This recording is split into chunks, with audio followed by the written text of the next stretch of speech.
Apakah hanya gelar semata seperti halnya gelar ustadz, kiai dan sebagainya?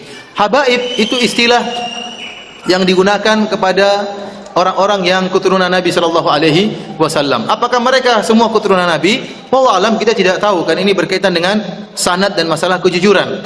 Akan tapi memang habaib itu berbagai macam modelnya. Ada habib, jadi tidak otomatis orang menjadi keturunan Nabi langsung masuk surga. Tidak otomatis orang menjadi keturunan Nabi berarti maksum, tidak punya kesalahan. Nabi sallallahu alaihi wasallam pernah berkata tentang Fatimah, yang Fatimah ini adalah ibunya para habaib. Karena hanya dari keturunan Fatimah lah yang merupakan keturunan Nabi. Ali bin Abi Thalib punya istri selain Fatimah. Istri-istri Ali yang selain Fatimah tidak meneruskan keturunan Nabi sallallahu alaihi wasallam, hanya keturunan Fatimah. Rasulullah sallallahu alaihi wasallam pernah berkata tentang Fatimah,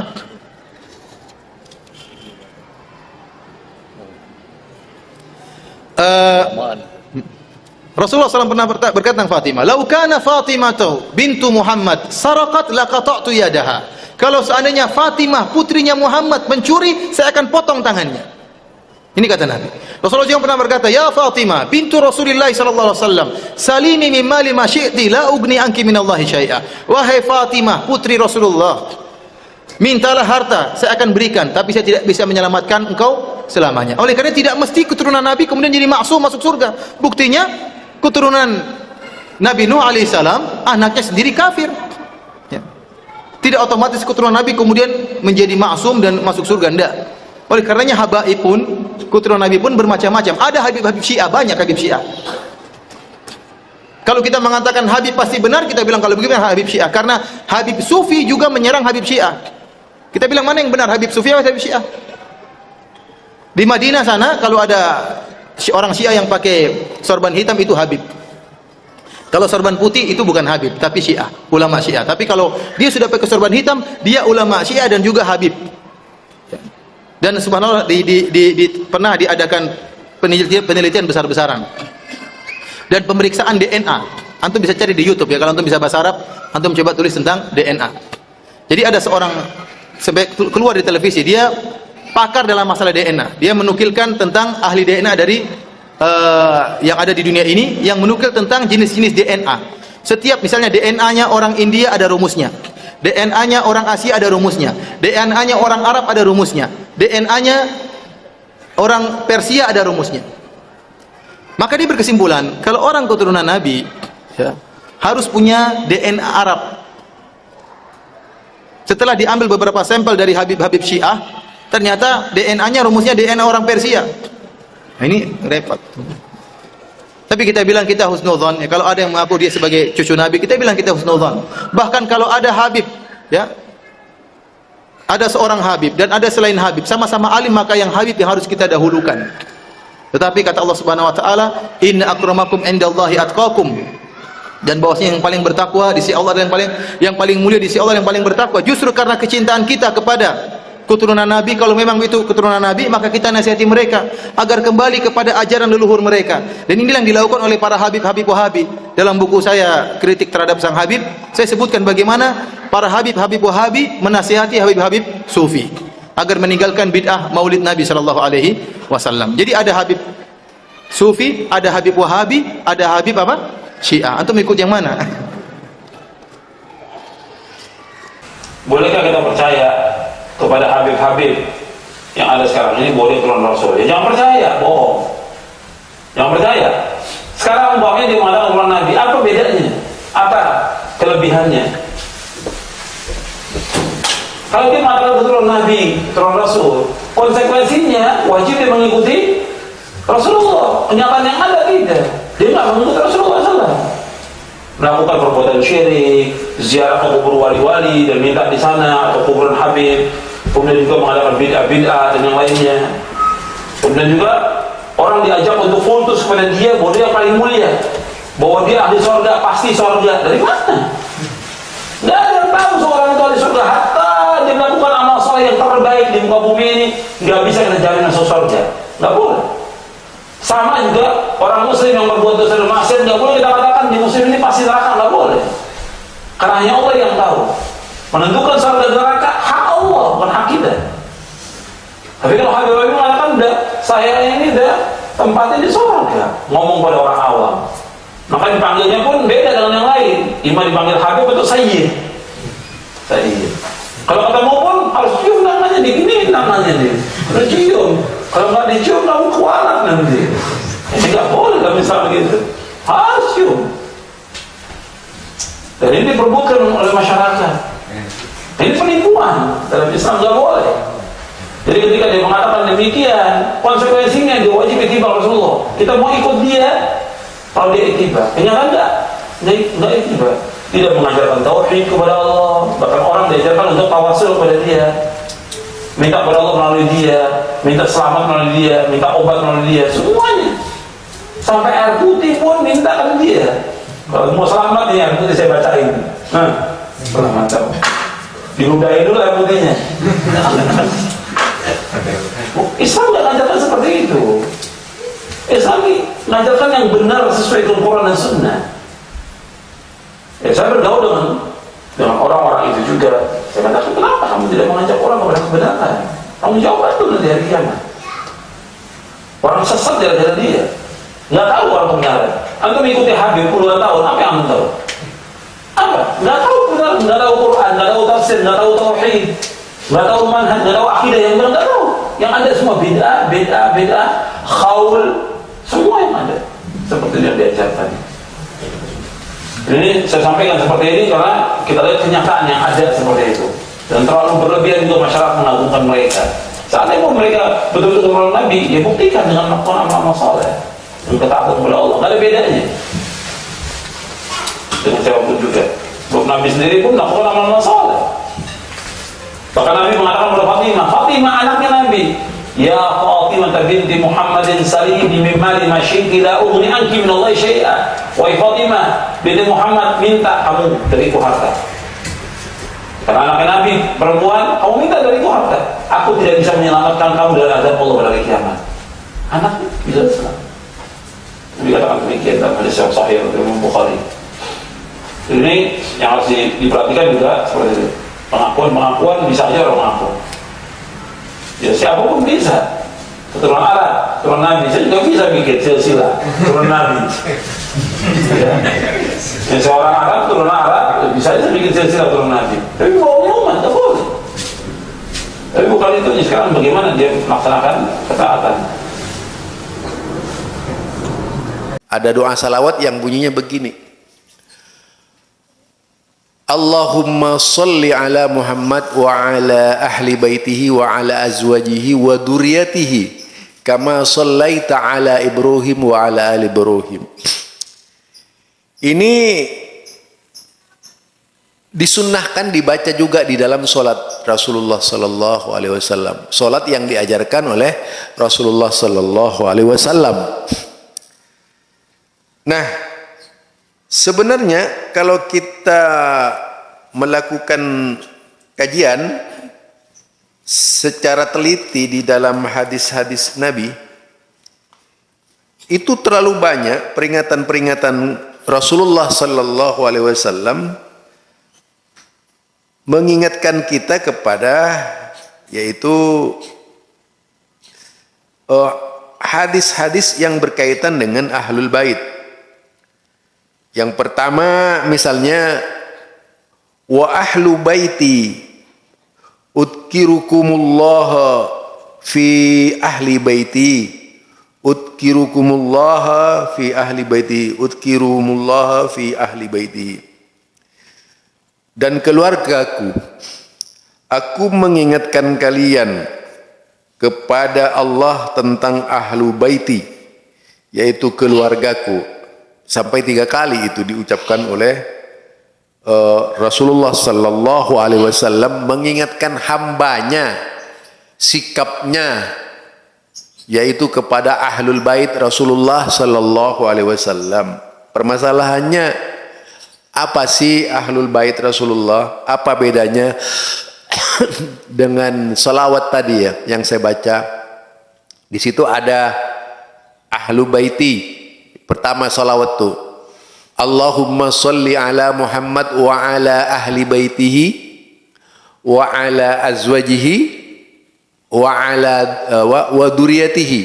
Jadi Allahumma salli ala Muhammad Pertama kepada Muhammad sallallahu alaihi wasallam, yang kedua yaitu kepada ahlul baitnya,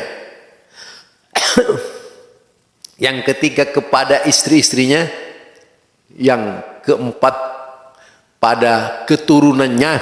Nah, bagaimana yang sebenarnya? Itu tentu sesuatu yang mirip-mirip beda itu, karena mereka ini berada di bawah tanggungan Rasulullah sallallahu alaihi wasallam ketika itu. Kalau turunannya ini yaitu yang sampai akhir zaman, yang disebutkan oleh hadis bahwa kullu nasabin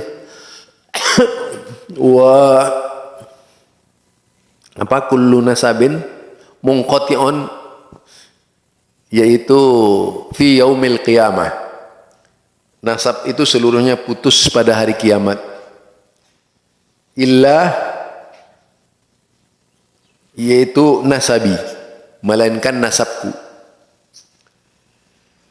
Nah, Abu Bakar radhiyallahu an pernah berkata kepada Ali bin Abi Thalib, "Walladzi nafsi biyadihi la karabatu Rasulillah sallallahu alaihi wasallam ahabbu ilayya an usila min qarabati."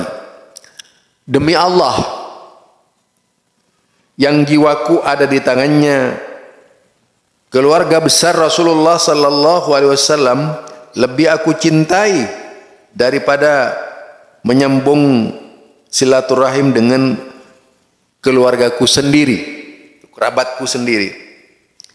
Itu hadis diterangkan oleh Abu Bakar, ya, bahwa Abu Bakar itu sangat mencintai keturunan Rasulullah sallallahu alaihi wasallam. Tetapi kualitas cinta kita kepada keturunan Rasulullah sallallahu alaihi wasallam juga dibatas oleh Al-Qur'an. Inna akramakum indallahi atqakum. Sesungguhnya orang-orang yang paling mulia di sisi Allah ialah orang yang paling takwa di antaranya. Rasulullah sallallahu alaihi wasallam bersabda, "Wa man batta bihi amaluhu lam yusri' bihi nasabuhu." Ya. Barang siapa yang amalannya memperlambatnya, maka nasabnya tidak akan mampu mempercepatkannya atau mengejarnya gitu. Ini adalah keterangan dari Rasulullah bahwa sekalipun keturunan Rasulullah sallallahu alaihi wasallam kalau tidak beramal seperti Rasulullah, tak bisa berharap kedudukan sama dengan Rasulullah sallallahu alaihi wasallam di surga gitu.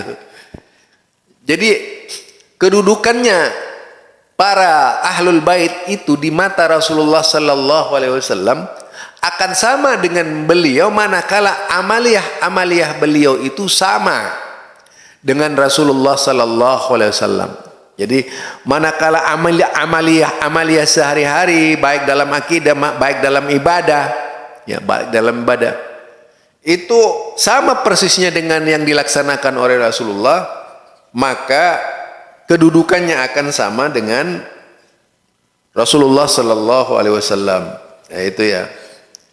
Nah, kalau ini kemudian dikomentari oleh Imam Nawawi, ma'nahu man kana amaluhu naqisan.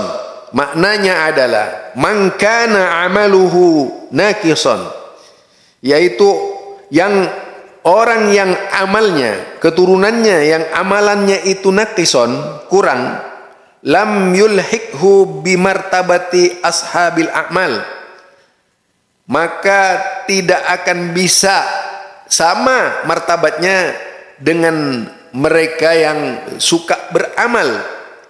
Fayambaghi alla yattakila ala syarafin nasab wa fadilatil abai wa yuqassiru fil amal.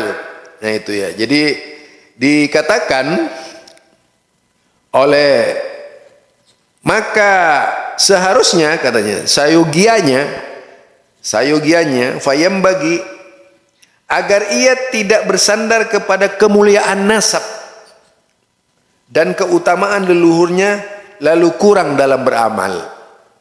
Ya mas, meskipun misalnya keturunan Nabi misalnya ahlul bid'ah gitu ya, keturunan Nabi suka berbuat bid'ah, ya itu tentu saja akan berkurang amal baiknya. Mengapa sebagai keturunan Nabi tidak mau memakmurkan ajaran-ajaran Rasulullah? Alangkah indahnya kalau keturunan Rasulullah itu paling depan membela sunnah Nabi gitu. Bukan sebaliknya, keluar dari ketentuan-ketentuan yang ditetapkan oleh Rasulullah sallallahu alaihi wasallam. Itu ya. Jadi itu Ibnu Rajab Al-Hambali juga memberikan komentar, faman abta bihi amaluhu, barang siapa yang amalnya lambat, ayyab lugha bihil manazil, dalam mencapai derajat yang manazil al-aliyah, derajat yang tinggi, indallah, di sisi Allah, lam yusri' bihi nasabuhu, maka nasabnya itu tidak akan mempercepatnya gitu. Maka nasabnya ya nasabnya Nabi kayak siapa kayak, kalau amalannya banyak bid'ahnya, itu tidak memungkinkan seorang Habib bisa berkedudukan di surga. Itu menurut Rasulullah sallallahu alaihi wasallam. Nah itu lam yusri bihi nasabuhu fayablughuhu tilkal darajat. Nah itu dia.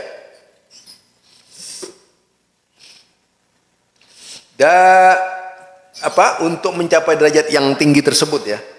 Kemudian fa innallaha ta'ala rabbal jazaa 'alal a'mal, karena Allah memberi ganjaran balasan atas amalan, la 'alal ansab.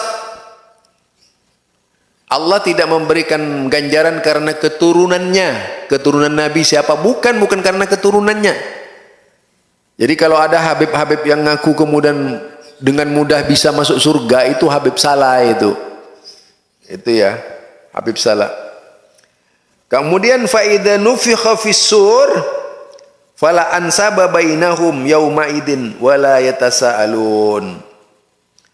Yaitu fa idza nufikha fis-suri, dan ketika as-sur sangkakala ditiup, fala ansaba, maka tidak ada lagi pertalian nasab, bainahum, di antara mereka, yauma idin, ketika itu, wala yatasaalun, kemudian dan tidak ada pula mereka saling bertanya.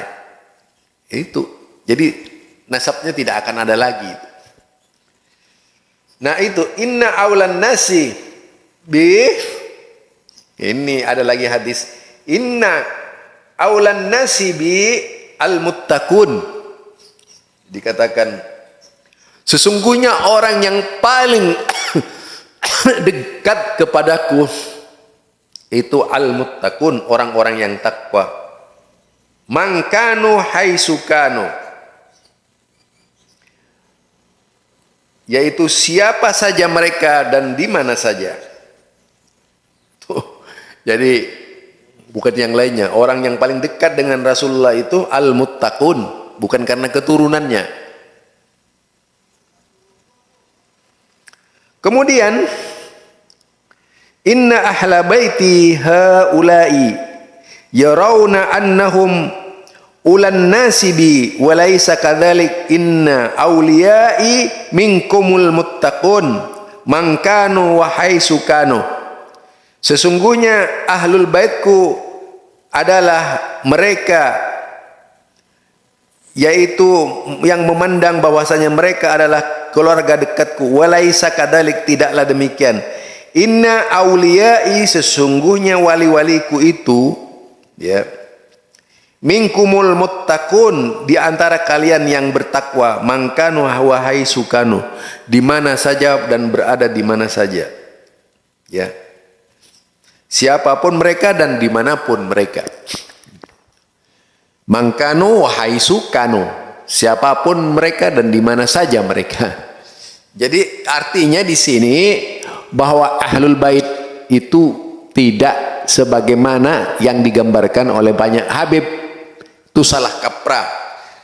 Kemudian inna ala abi fulan laisuli bi auliya wa innama waliyulillahu wa salihunal mu'minin.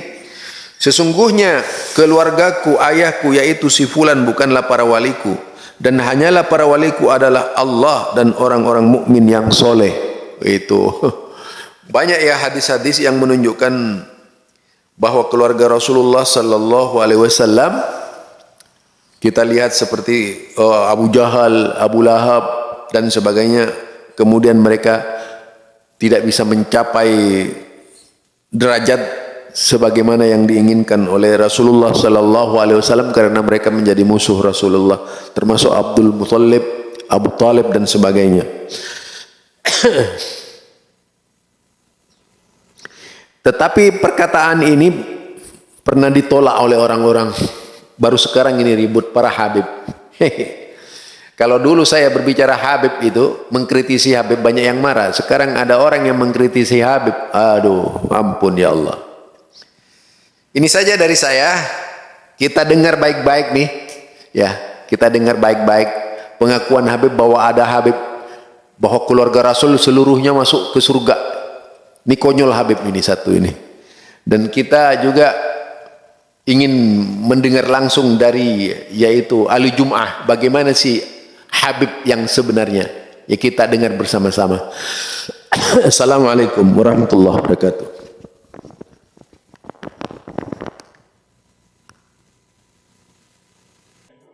كل ذرية رسول الله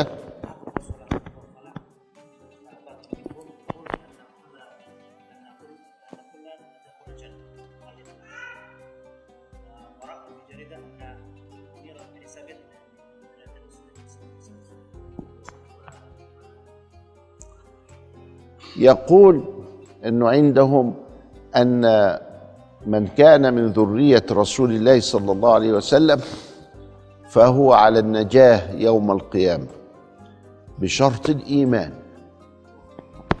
بشرط الإيمان. قال صلى الله عليه وسلم: كل سبب ونسب مقطوع يوم القيامة إلا سببي ونسبي. ومن ارتكب من أهل البيت الكرام رضي الله تعالى عنهم معصية يؤاخذ بها في الدنيا والآخرة. فقال: ولو أن فاطمة بنت محمد سرقت لقطع محمد يدها. وقيام بعض أهل البيت بالمعاصي لا يعني أنهم في النار، لأن الله غفور رحيم، ولأن النبي له شفاعات، ولأن الله يختم لهم بخير.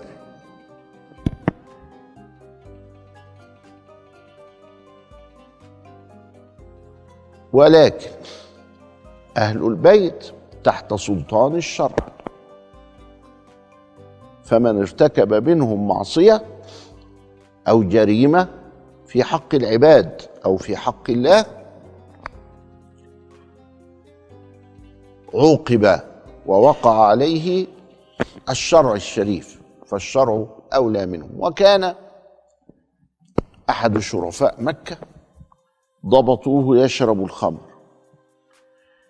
فذهبوا به إلى الحاكم ليقيم الحد،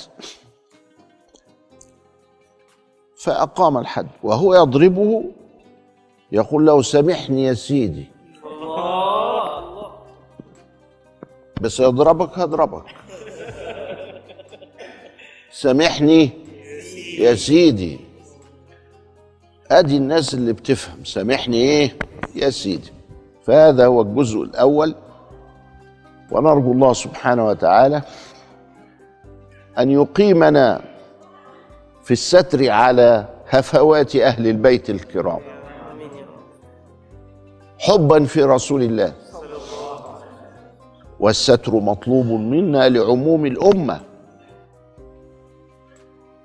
ولو بهدبة ثوبك تستر على أخيك. فما بالك لو كان مودة لرسول الله. فالستر والعفو مطلوب منا للسادة الكرام، لكنهم لا يعفيهم لا من شرع في الدنيا ولا من مؤاخذة في الآخرة، إلا أن مصيرهم بعد العفو والصفح والمسامحة والود والشفاعة إلى الجنة بشرط الإيمان. ثانيا،